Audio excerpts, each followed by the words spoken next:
wabarakatuh. Halo semuanya. Channel ini merupakan channel biologi warga. Channel ini nantinya kamu akan memperoleh materi pembelajaran, kemudian praktikum, kemudian beberapa soal dan kuis. Ada baiknya kamu melakukan subscribe terlebih dahulu.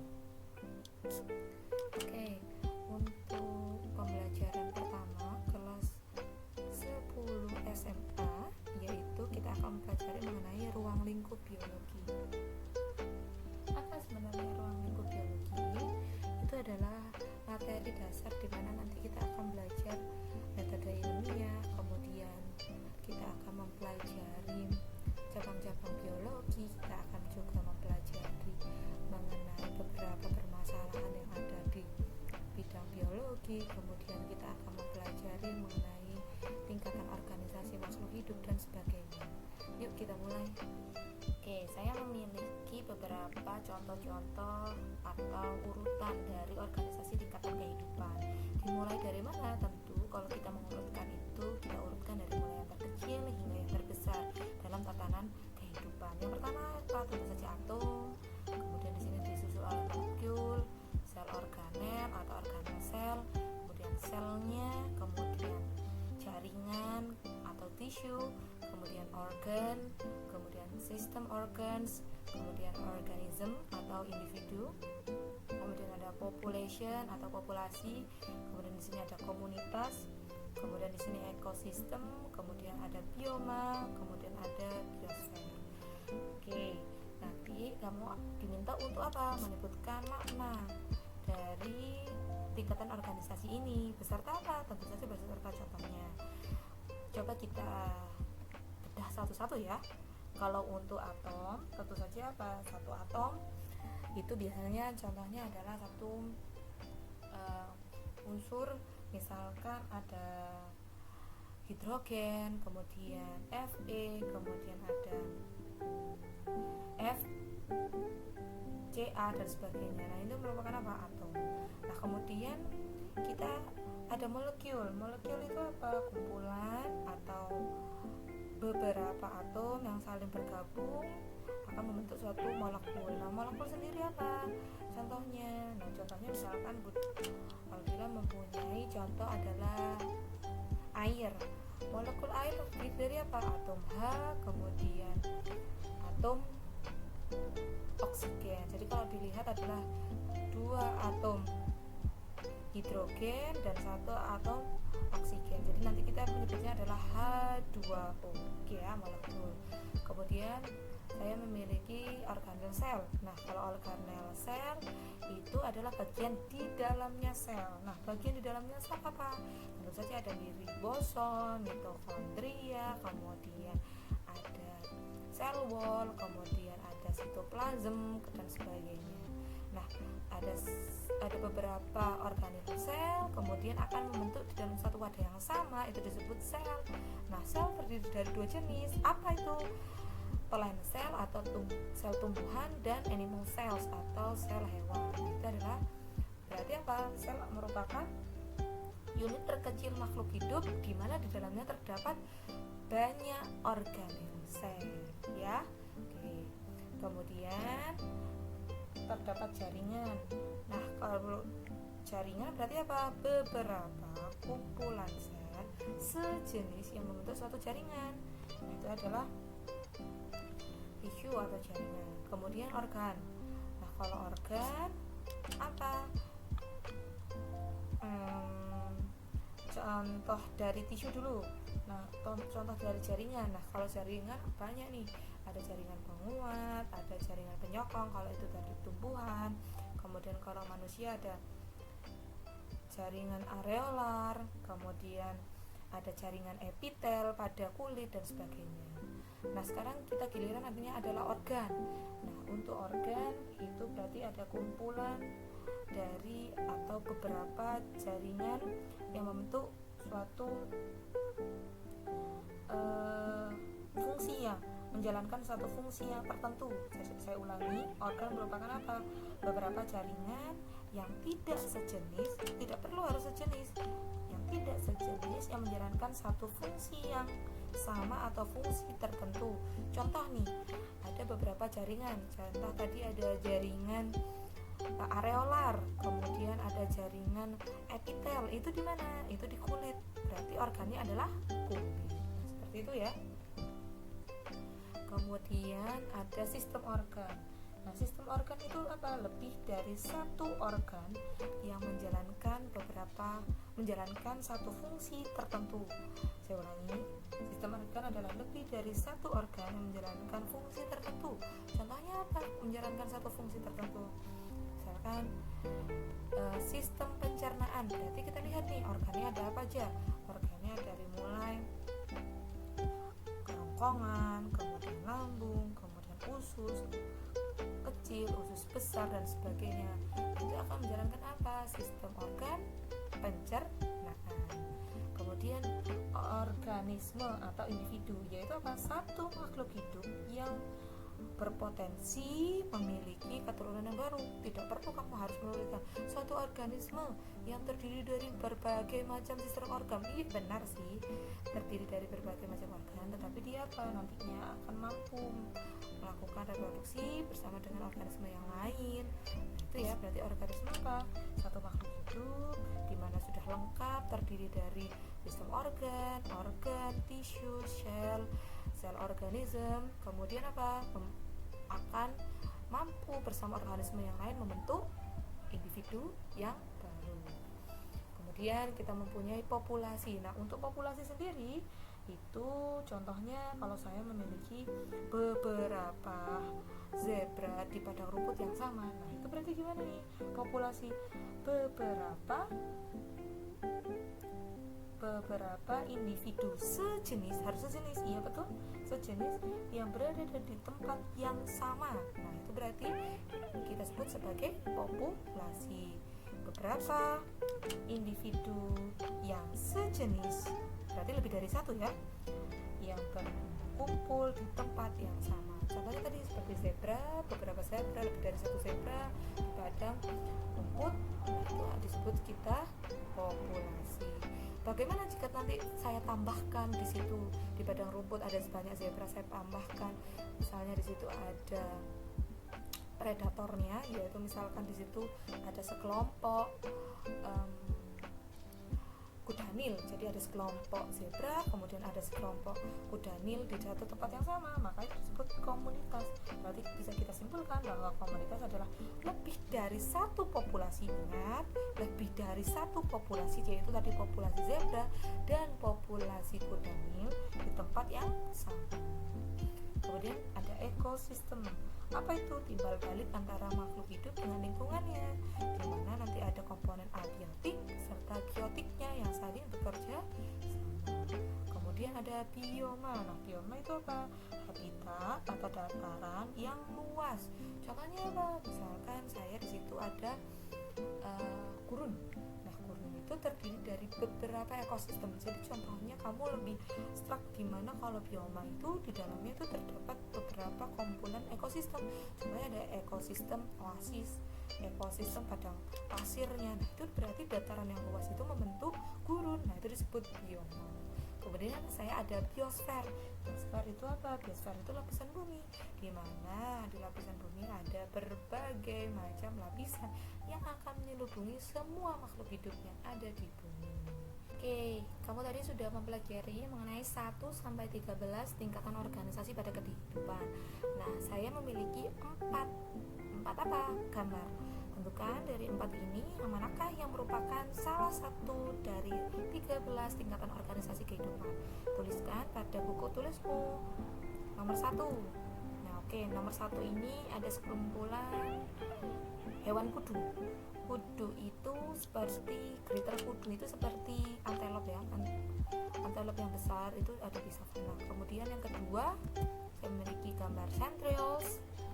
Yang ketiga, saya memiliki perfect flowers atau bunga sempurna. Kemudian saya memiliki seperti gambar ini. Oke, silakan kamu tentukan 1 sampai 13 manakah yang merupakan sesuai match dengan gambar yang ada di depan ini. Nah, kita akan mempelajari mengenai cabang biologi dan permasalahannya. Perhatikan gambar berikut. Permasalahan dalam tingkat organisasi apakah yang tepat? Oke, ada satu gambar yang cukup menyedihkan ya, di mana Eva dan Erika berbagi satu lambung dan usus yang sama. Eva dan Erika berbagi satu lambung usus yang sama. Kira-kira dari 1 sampai nomor 13 tingkatan organisasi yang tadi, dia permasalahannya di bidang apa? Karena di sini ada lambung dan usus, maka dia permasalahan di bidang, oke, tepat sekali, permasalahan di bidang sistem organ. Nah, ini bisa kita pelajari di bidang cabang biologi. Bidang apa? Teratologi. Nah, teratologi itu mempelajari tentang organ pada manusia. Kemudian kita akan next pada gambar yang kedua. Saya memiliki semangka. Oke, adakah kamu menyadari perbedaannya? Ya, tepat sekali, terutama pada bijinya ya. Semangka tanpa biji merupakan hasil dari mutasi gen. Jadi kalau kamu tahu, semangka tanpa biji itu sebenarnya merugikan bagi tumbuhan. Apa itu merugikannya? Karena sebenarnya dia infertil, tidak dapat ditumbuhkan lagi kan biji yang sudah biji yang putih ini, karena sebenarnya bukan merupakan biji yang sebenarnya. Itu merupakan apa? Mutasi. Maaf, saya agak keliru menuliskan. Jadi apa? Mutasi gen. Jadi dari 1 sampai 13 manakah yang tepat? Ya, permasalahan di bidang gen. Gen merupakan, betul, permasalahan dalam bentuk molekul. Jadi gen itu bagian dari molekul. Apa saja nanti? Nah, nanti akan kita pelajari di kelas 3. Terdiri dari basa nitrogen. Basa nitrogen merupakan apa? Molekul. Nanti bisa dipelajari tentang mutasi gen dengan cabang biologi, yaitu genetika atau bioteknologi. Oke, yang ketiga saya memiliki gambar seperti ini. Oke, kalau ketiga ini silahkan kamu tentukan sendiri. Kira-kira permasalahannya apa? Kemudian cabang biologinya yang cocok apa? Oke, silahkan ya kamu tuliskan sendiri. Oke, kalau kita bicara tentang cabang biologi itu tentu sangat luas. Jadi kalau kamu nanti ambil salah satu yang kamu paling condong, bisa untuk kuliah atau nanti jurusan di universitas yang kamu inginkan. Contoh misalkan, saya ingin dunia agriculture, kemudian saya ingin di bidang animal husbandry. Contohnya saya beberapa bagian dari hewan atau bagian dari peternakan hewan. Kemudian saya ingin bagian dari ekologi, permasalahan lingkungan. Kemudian saya genetika, kemudian saya evolusi dan sebagainya. Ini banyak sekali yang biologi itu diaplikasikan dalam kehidupan sehari-hari. Jadi nanti dalam pembelajaran biologi kamu nanti condongnya kemana nih? Oh, saya condongnya ke virus. Jadi nanti saya akan mempelajari virologi. Nanti akan kita mempelajari tentang COVID-19 dan sebagainya. Nanti kamu akan mempelajari lebih lanjut di kuliah atau di perguruan tinggi di jurusan apa? Tentu saja di fakultas atau di jurusan virologi, virus ya. Oke, di sini kita akan mempelajari mengenai 7 sifat menjadi seorang saintis, atau sebenarnya sains atau IPA itu harus memiliki ciri-ciri seperti apa. Ini ada 7 ya. Kalau bisa dilihat, nomor 1 adalah konkret, objektif, logis atau rasional, akumulatif, sistematik, empiris, dan universal. Oke, konkret dulu. Kalau kita bicara konkret, tentu saja hal-hal yang nyata atau bisa kita lakukan suatu penelitian di mana objeknya jelas, kita bisa tahu, kita bisa jangkau objeknya. Kalau sulit, terlalu sulit objeknya, maka jangan kita ambil sebagai bahan penelitian. Contohnya kita akan melakukan hal-hal penelitian yang sesuatu yang kurang konkret. Contohnya masalah apa? Masalah ilmu hitam. Nah, itu kan hal-hal yang kurang konkret. Atau sebenarnya ada ilmunya tetapi kita kurang konkret. Contohnya apa? Membahas mengenai aura atau atau membahas mengenai indigo. Nah itu sebenarnya kan ada ilmunya, tetapi kurang konkret di sebagian orang, maka jangan kita pilih itu. Oke, yang kedua adalah objektif. Nah objektif itu apa? Tidak adanya kecenderungan pada satu pihak atau satu sisi.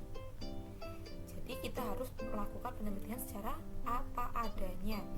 Nah apa adanya itu gimana contohnya? Misal nih, saya memiliki suatu penelitian di mana saya ingin meneliti suatu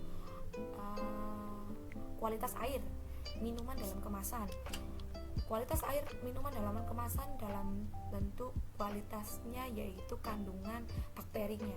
Kamu ini sebenarnya punya kecondong satu merek minuman tertentu yang kamu sangat fans.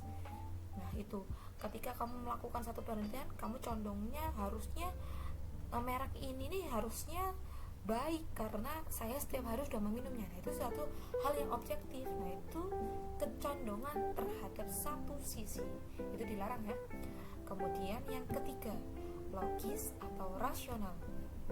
Itu kalau kita bisa katakan itu bisa diteliti atau dinyatakan secara logika atau akal pikiran sehat. Jadi kita akan melakukan suatu penelitian, itu harusnya melakukan atau mengambil topik di mana sesuai dengan akal pikiran kita. Contoh misalnya kalau kita meneliti seperti tadi ilmu gaib, itu kan sebagian orang bahwa misalkan bagaimana seseorang tahan terhadap pisau ditusuk-tusuk. Nah itu berarti apa? Ilmunya kuat. Nah itu kan suatu bidang yang dimana secara logika nggak nyambung atau tidak bisa dinalar. Ketika ditusuk tidak berdarah. Nah itu kan kamu akan kesulitan, dimana dia secara logika itu nggak masuk akal. Atau contohnya lagi tahayul, ini nih kalau sudah jam segini kita harus masuk ke rumah, atau maghrib kita harus ke rumah. Kenapa? Secara logika itu karena ada bawai gombel lewat. Nah itu tuh di logika saja. Apakah itu bisa kita teliti? Nah itu ya secara rasional karena kita sulit memahami atau secara logika sulit dipahami, maka jangan diambil penelitian seperti itu. Kemudian akumulatif merupakan sains dapat dibentuk dari teori yang lama ditambah dengan teori terkini, atau kita bilang itu adalah updatean dari penelitian masa lalu. Contoh misalkan sudah pernah diteliti tentang virus, ternyata virus yang baru muncul di tahun 19 di daerah Wuhan merupakan jenis virus corona. Karena ini merupakan hal yang baru dan sudah pernah ada strukturnya seperti ini, yaitu kita sebut sebagai corona, maka tinggal kita update saja. Maka penelitian ini disebut sebagai corona 19 atau COVID-19. Itu merupakan apa? Akumulatif dari penelitian yang lalu ditambah dengan penelitian saat ini. Kemudian sistematik itu apa? Kalau kita bilang sistematik itu bahasa sederhananya adalah runtut. Kalau runtut itu berarti apa? Cara kerjanya dia step by stepnya jelas, dan dia step by stepnya apa? Tidak lompat. Kalau misalnya saya ingin melakukan satu penelitian, tentu hal yang pertama apa? Menyiapkan alat dan bahan. Baru setelah itu kamu lakukan lanjutannya. Misalkan saya mulai mengerjakan membuat rancangan percobaan. Nah, kemudian menuliskan data dan sebagainya. Kalau tidak sistematik, kita langsung nih dari mempersiapkan alat dan bahan langsung kita mengambil kesimpulan. Loh, belum melakukan penelitian kok sudah melakukan pembuatan kesimpulan. Nah itu kan suatu sistematik yang tidak runtuh. Oke. Kemudian empiris. Kalau kita bicara empiris, itu adalah bukti, adanya bukti yang jelas. Dari mana suatu penelitian itu dikatakan lulus empiris? Itu sudah melakukan apa? Uji penelitian, eksperimen, dan telah diperlombakan atau telah dipublikasikan. Nah itu berarti berlaku secara empiris. Apa itu universal kalau gitu? Nah ketika sudah dilakukan satu perlombaan atau publikasi, maka penelitian itu berlaku secara universal, yaitu apa? Berlaku umum bahwa semua negara sama. Contoh virus COVID-19 itu berlaku di seluruh negara, iya. Jadi tidak hanya di Wuhan saja yang bisa kena, di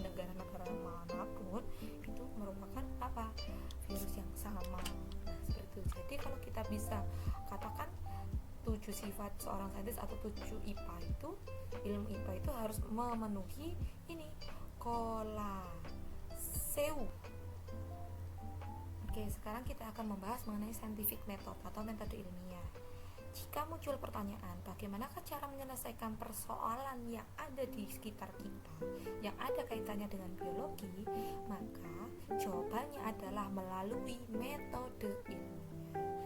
Jadi metode ilmiah itu apa? Penelitian di mana kita ingin memecahkan suatu kasus yang dekat dengan lingkungan kita melalui metode atau tata cara secara ilmiah.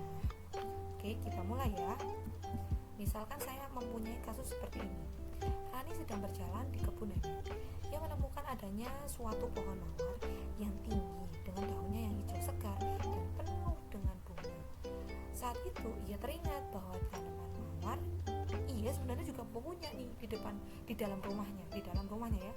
Dengan kondisi sebaliknya, daunnya pucat, kemudian menunjukkan kuning pada daunnya dan tidak muncul bunga, kemudian di bagian tepinya hanya dijumpai beberapa bunga namun dalam kondisi layu. Nah, Rani ini merupakan seorang saintis, ingin mengetahui apa yang terjadi pada dua tanaman mawar tersebut.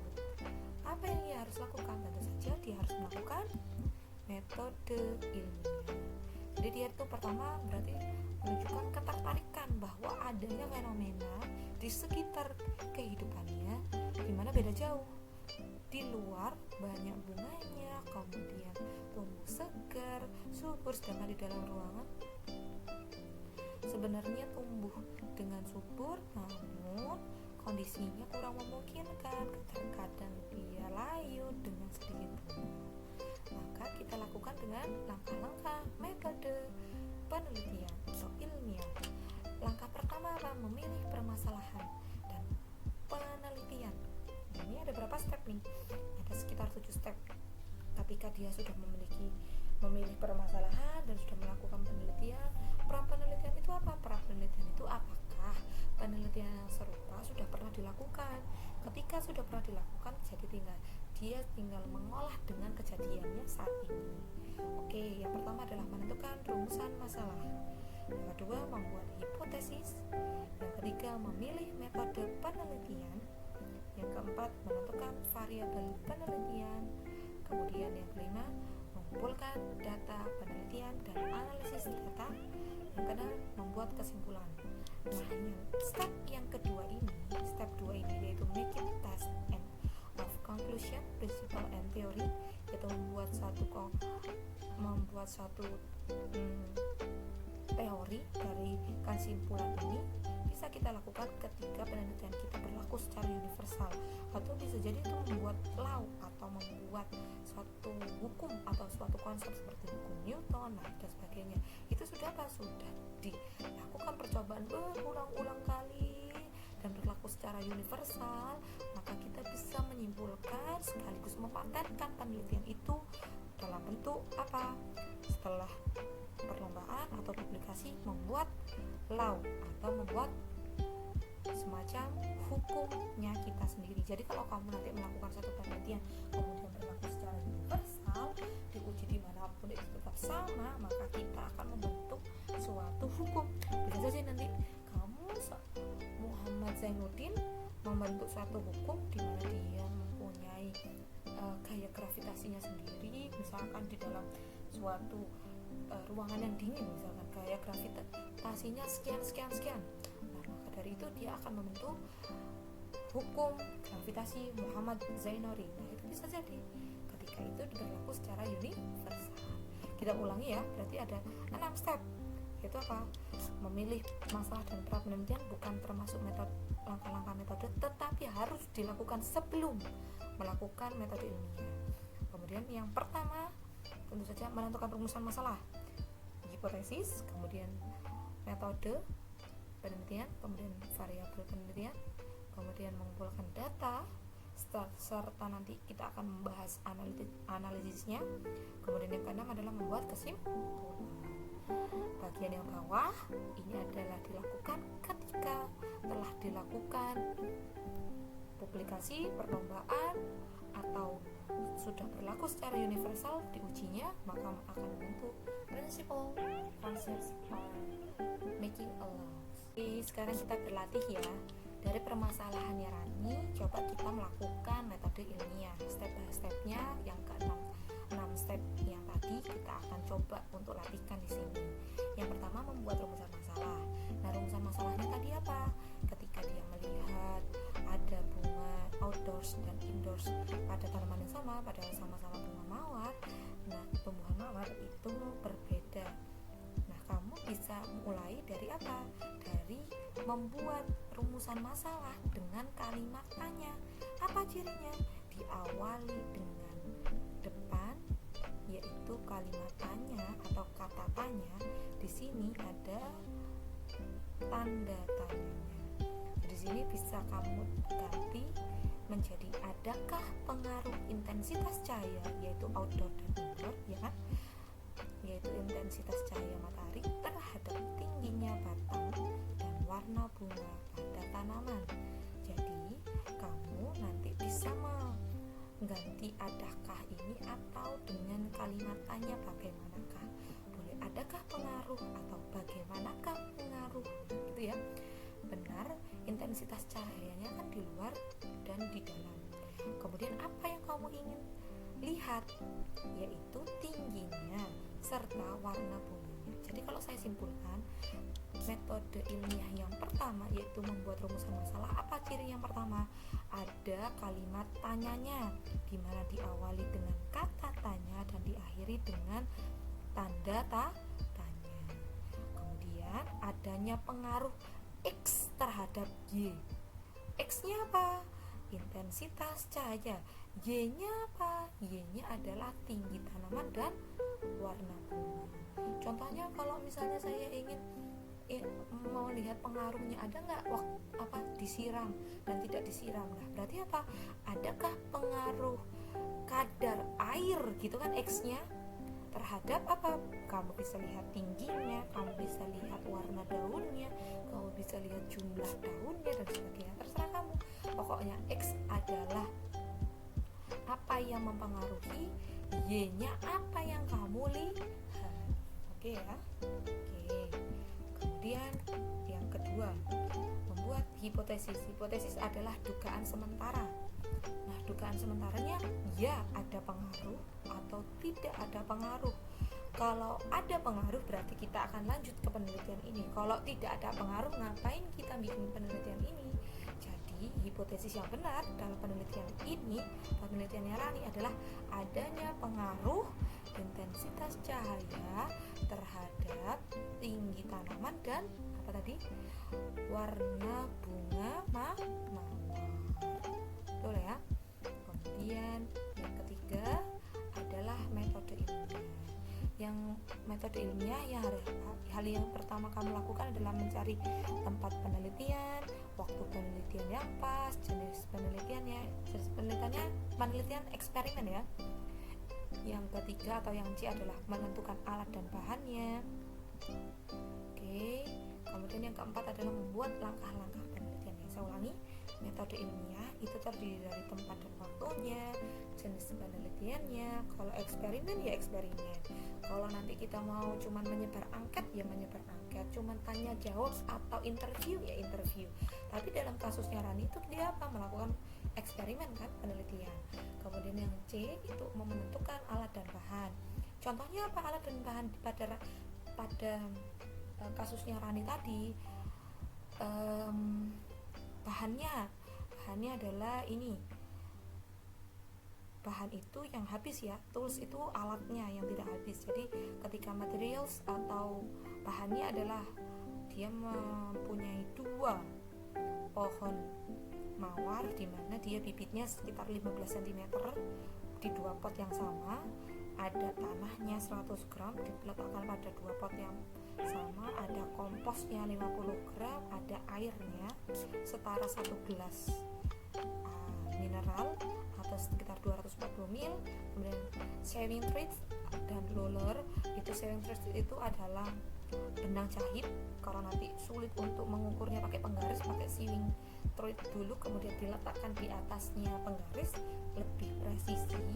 Kemudian mempunyai alat-alatnya seperti pot A, dimana nanti pot A diletakkan di bawah matahari atau di luar ruangan. Pot B diletakkan di tidak ada matahari atau minus sunlight, dimana dia di dalam ruangan. Di sini saya tambahkan cardboard box. Apa itu? Seperti kardus, dimana nanti bisa diletakkan di dalam bunga mawar yang diletakkan di dalam kardus supaya tidak terkena cahaya meskipun dari sinar lampu. Kemudian ruler, penggaris. Kemudian saya mempunyai ruler masuk sini ya, ini salah ya, karena ini termasuk alat. Saya ulangi, ruler masuk sini karena ini termasuk alat. Kemudian glass of mineral drink, jadi nanti kalau kamu mau nyiram pakai gelas mineral drink tadi. Kemudian mempunyai spade. Kemudian saya mempunyai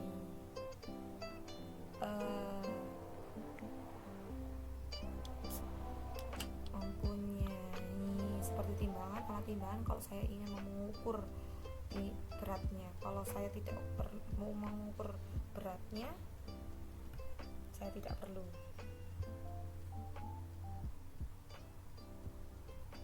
Atau spade itu skop ya, jadi saya punya skop. Kalau saya perlu untuk menimbangnya, ya perlu menimbang. Kalau di awal-awal berat, kalau tidak perlu, tidak perlu. Kemudian bagaimanakah langkah-langkah penelitiannya? Nah, kira-kira gimana? Pertamanya, menyiapkan alat dan bahan, kemudian mengukur berat dari dua tumbuhan tersebut, A dan B, kemudian mengukur tingginya, kemudian memberikan tanah dan memberikan kompos yang bisa kita timbang dengan timbangan ini. Kemudian diletakkan di A di bawah sinar matahari, B diletakkan di cardboard box, kemudian di dalam ruangan, kemudian diberikan air setiap hari dan diamati selama misalkan seminggu atau 2 minggu. Kemudian apa? Setiap harinya jangan lupa diukur menggunakan apa, benang, kemudian dicocokkan dengan penggaris. Itu adalah langkah-langkah. Kamu juga bisa tuh menggambarnya, langkah-langkahnya. Di sini digambarkan. Pertama, menyiapkan alat dan bahan. Kemudian kamu kasih panah, kemudian membuat gambar pot A dan pot B, kemudian mengukurnya dengan mesin ukuran untuk soil, kompos dan sebagainya. Nah, itu kamu bisa gambar. Itu adalah langkah penelitian dan rancangan penelitian.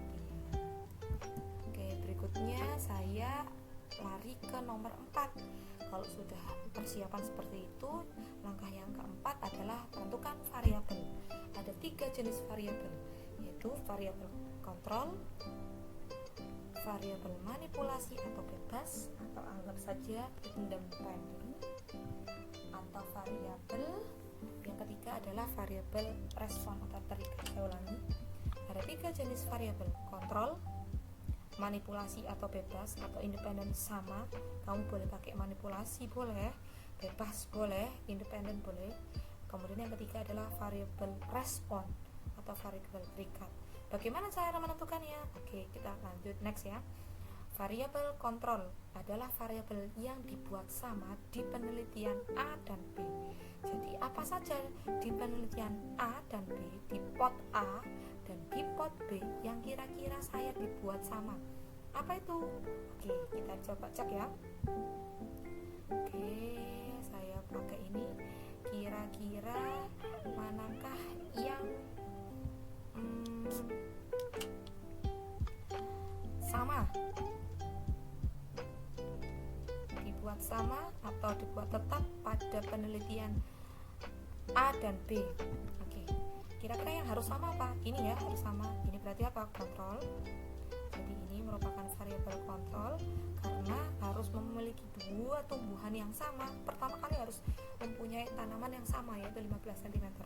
Kemudian ini juga kontrol karena tanahnya harus sama untuk penelitian pot A dan pot B. Kemudian komposnya juga harus sama. Kalau satu potnya, pot A dikasih 50 gram, pot B juga harus 50 gram. Air pun harus sama, tidak boleh dibedakan karena kita akan melihat apakah pot A dan B sama. Kemudian sewing thread sama rulernya juga harus sama karena itu adalah hal-hal yang dibuat sama di penelitian A dan B. Kemudian boxnya juga. Kemudian kita lihat yang kedua, variabel manipulasi atau bebas atau independen, yaitu apa? Variabel yang beda dibuat. Penelitiannya adalah penelitian A dan B. Di pot A dan B kira-kira yang beda. Apa yang dibuat beda? Yaitu cahaya matahari. Satunya dikasih, kita anggap aja ini adalah penelitian variabel manipulasi atau variabel bebas, yaitu apa? Di sini ada sunlight, itu ada satu diberi dan satu tidak. Ada juga apa? Satu diberi cardbox atau kardus, yang satu tidak. Yang lain kan sama. Gelas ini kan kontrol, skop kan sama aja, skop berarti kontrol, ini juga berarti kontrol. Kemudian ini juga timbangan juga kontrol. Oke ya, ini juga ruler kaitan kontrol ya. Jadi manipulasinya itu apa? Hanya manipulasinya atau bebasnya tadi apa? Hanya cahaya matahari dan adanya kardus. Variabel terikat apa hasilnya? Hasil yang mau kamu amati apa? Di pot A maupun di pot B sama-sama saya ingin melihat adanya tinggi. Jadi yang pertama adalah tingginya. Ketika itu tinggi dari tanaman A dan B tingginya bagaimana, serta saya ingin melihat saya ingin melihat dan warna dari bunga. Jadi variabel manipulasinya apa? Variabel responnya atau hasil yang ingin dilihat apa? Tinggi dari tanaman mawarnya, dan saya ingin melihat dari warna dari apa? Bunga mawar. Oke, setelah kamu melakukan percobaan yang tadi kamu sudah menyiapkan bahan tahan, kemudian sudah meletakkan pot A di bawah sinar matahari, pot B tidak ada sinar matahari, kemudian dikukup lagi dengan cardbox atau kardus. Nah, setelah itu kamu melakukan pengambilan data. Anggap saja pada Rani kasusnya itu atau penelitiannya itu dilakukan selama 2 minggu. Apa yang harus kamu lihat? Ingat, tadi yang kamu mau lihat adalah apa? Adakah perbedaan pot A maupun pot B dalam bentuk tinggi maupun warna daun? Kamu bisa cek nih, misalnya kalau dari gambar atau dari sekilas, yaitu misalnya kalau pot A ternyata tingginya tidak begitu tinggi dibandingkan pot B. Kemudian apa? Warnanya ini jauh lebih pekat, jauh lebih baik, warnanya hijau pekat, bunganya juga baik warnanya. Sedangkan pot B sedikitnya layu atau melengkung katanya, tidak kuat, warnanya juga memudar. Nah, ini adalah karakteristik dari pot B di mana tidak terkena cahaya. Kamu letakkan tuh di tabel seperti ini, nomor 1 sampai 14 karena kita melakukannya 2 minggu. Kemudian data date atau tanggal, mulai tanggal 10 sampai tanggal 23, 2 minggu. Kemudian diberi seperti ini. Pada kondisi yang pertama di mana pot A diberi cahaya matahari, sedangkan pot B tidak diberi cahaya matahari. Perhatikan datanya. Hari pertama di mana kontrolnya adalah 15 cm. Di kedua, pot A maupun pot B itu diakhiri dengan yang terakhir, yaitu hari yang ke-14. Nah, hari yang ke-14 itu kita lihat ternyata pot A yang diletakkan di sinar matahari lebih pendek 22 cm, sedangkan pada pot B yang no sunlight justru lebih tinggi 28 cm. Dengan catatan atau keterangan kondisi pada pot A itu ya lebih hijau daunnya, merah bunganya dan sebagainya. Sedangkan pot B di mana dia tidak ada sunlight lebih withered flowers. Apa itu? Bunganya layu dan terjadi etiolasi. Apa itu etiolasi? Yaitu batang yang letoy, bahasa sederhananya adalah letoy, tidak bisa tegak. Seperti itu. Maka itulah adalah data yang kamu perhatikan. Sekarang kita lihat bagaimana cara kita membuat grafiknya. Karena kamu tadi sudah mempelajari atau membuat data penelitian dengan tabel, sekarang kita akan membuat data penelitian dengan grafiknya. Nah, grafiknya yang tadi ini kamu sudah tahu bahwa ini dilakukan selama 2 minggu, di mana pot A diakhiri dengan 22 cm, sedangkan pot B non sunlight itu 28 cm. Kita buat grafiknya. Pada sumbu X ini merupakan hari, dengan sumbu Y adalah tingginya. Kemudian ini tipe ya. Kemudian ini 15, 20, 25, 30 cm, sedangkan ini adalah harinya. 1 sampai 14 adalah harinya karena kita penelitiannya atau rani penelitiannya selama 14 hari. Kemudian kita cek pot A kita tandai dengan merah, pot B kita tandai dengan 4B, kemudian biru kita tandai dengan B. Kemudian kita cek pada hari pertama kan sama-sama 15 ya kan, ini kan sama-sama diawali dengan 15, kemudian terus lanjut, kemudian sampai ke hari ke-14 adalah 22 cm. Jadi di sini kan ini 25, jadi dia kurang dari 22 ya, dan di sini 22. Sedangkan hari ke-14 dia yang pot B adalah 28, maka lebih dari 25 cm. Nah, ini adalah dasarnya. Maka bisa disimpulkan bahwa mulai dari tinggi sebenarnya pot B adalah yang paling tinggi, sedangkan pot A adalah paling rendah. Tapi nanti kita beri keterangannya adalah kegiatannya atau penampakannya adalah seperti ini. Ada ya. Oke, kemudian kita membuat kesimpulan. Oke, kesimpulannya adalah, ingat, membuat kesimpulan adalah menjawab rumusan masalah. Karena tadi rumusan masalah kamu adalah adakah hubungan intensitas cahaya terhadap tinggi dan warna pada tumbuhan, maka kamu harus menjawab ya, ada pengaruh atau hubungan intensitas cahaya terhadap tinggi dan warna tumbuhan atau warna bunga, yaitu pada pot A lebih pendek dibandingkan pot B. Gitu ya. Bagaimana bantu Rani untuk membuat laporan penelitian supaya bisa dipublikasikan, dilombakan sehingga membentuk suatu hukum misalkan. Kemudian kita menulis bagian awal atau lembar covernya, ditulis judulnya, nama sekolahnya, nama penelitinya ditambah dengan nama pelatihnya atau nama guru pembimbingnya. Kata pengantar dan daftar isi bisa iya bisa tidak, terserah kalian. Jika diinginkan atau menjadi syarat bisa ditulis. Kemudian bagian bab 1, nah ini langsung pendahuluan, ditulis nih latar belakangnya apa, kenapa Rani melakukan penelitian ini, rumusan masalahnya bagaimana tadi, tujuan Rani melakukan penelitian ini apa. Kemudian halaman berikutnya ada bab 2 atau tinjauan pustaka, yaitu landasan teori. Ada nggak teori-teori yang mendukung tadi pot A dan pot B cahaya tumbuhan terhadap tumbuhan? Seperti saya tadi, ternyata dipengaruhi oleh hormon auksin. Kamu cari nih, hormon auksin ternyata pada cahaya matahari menyebabkan tumbuhan bla bla bla bla bla, sedangkan pada non cahaya matahari bla bla bla bla. Nah, ini adalah landasan teori. Ini bisa dapat dari mana? Buku bisa, internet bisa, dan lain-lain. Kemudian hipotesis. Nah, hipotesisnya apa? Kamu tadi tulis di bab 2. Kemudian di bab 3 bagi bahan dan metode penelitian, terdiri dari apa? Tempat dan waktu penelitiannya gimana, jenis penelitiannya tadi apa. Kalau tadi penelitiannya eksperimen, ditulis eksperimen. Alat dan bahannya apa tadi, cara kerja bisa ditambah dengan rancangan percobaan jika ada alatnya.